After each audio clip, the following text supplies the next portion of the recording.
c'est moins de produire de déchets. Quand on va sur une zone naturelle, une réserve naturelle faire la fête, peut-être qu'on ne devrait pas venir avec son congélateur, sa cuisine, ses affaires, certains qu'on a retrouvés sur place, puisque 500 kilos d'encombrants ont été retrouvés, c'est des barbecues, un frigo, par-ci par-là, qui ont été laissés sur la plage.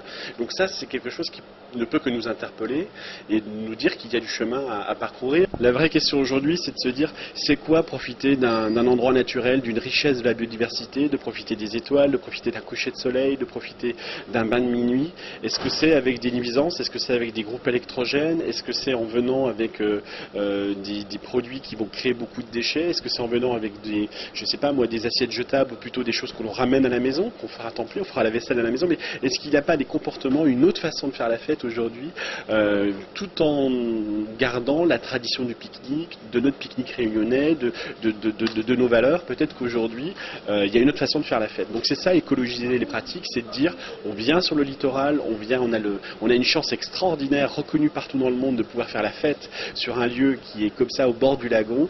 Comment on fait pour qu'on puisse le faire encore dans 10 ans? Monsieur Pommes, dernière question. Évidemment, c'est pas la mairie, ni le TCO, etc. qui sont les premiers concernés.